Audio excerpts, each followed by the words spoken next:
Japanese Prime Minister Fumio Kishida promising to deliver results as he formally unveiled his new cabinet. The shakeup comes as the leader seeks to reverse a decline in public support, which has worsened further as ties between the ruling Liberal Democratic Party and the controversial Unification Church come to light. Mr. Kishida insists that he has no links to the religious organization and that it has not influenced policies that have been made by the LDP. He says he hopes his new team will be able to tackle what he describes as the biggest challenges of the post-war era. The country is currently battling a slew of issues ranging from COVID-19, inflation, and an increasingly tense security environment.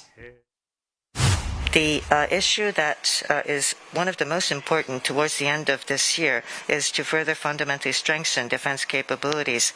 We will study the substance that would be necessary to enhance defense capability, as well as we will study the size of the budget that would be required. Michio Ishida joins us live now from Tokyo for more on this. Mitch, any significant or major changes to ministerial posts? Well, Mr. Fumio Kishida stressed that he reshuffled his cabinet to achieve two top priorities. One is to overcome COVID-19 and to seek economic revitalization. And he chose Katsunobu Kato as health minister. Now, it's the third time Mr. Kato will take the post. Mr. Kato was also chief cabinet secretary in the Suga government. And to coexist with the coronavirus and to prepare for more infectious diseases in the future, Mr. Kishida wants economic revitalization minister Daishiro Yamagiwa to carry on. But as we speak, COVID-19 cases in Japan as of Wednesday is a high of 250,000 cases nationwide. Now, another area of top priority for Mr. Kishida is facing tensions in the region and setting a new world order.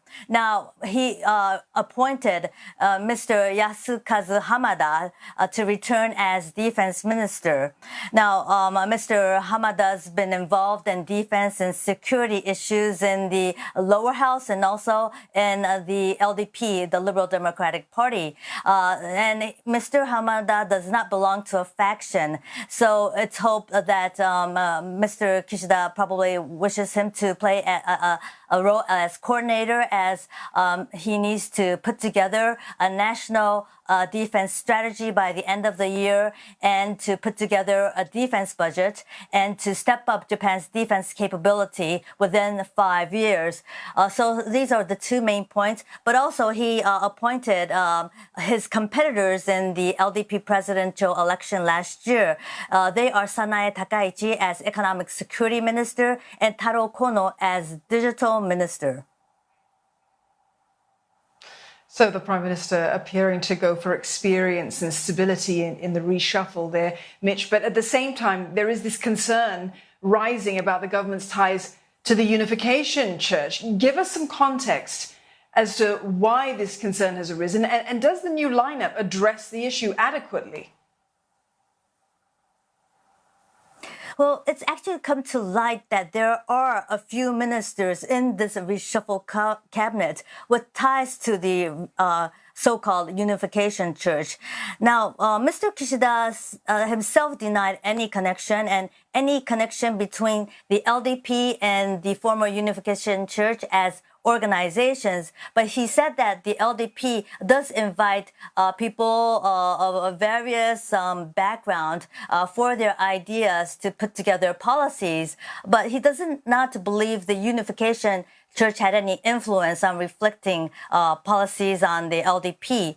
But why did former Prime Minister Shinzo Abe send a video message to the former Unification Church, which has actually cost his life, as it showed that he had links with the church?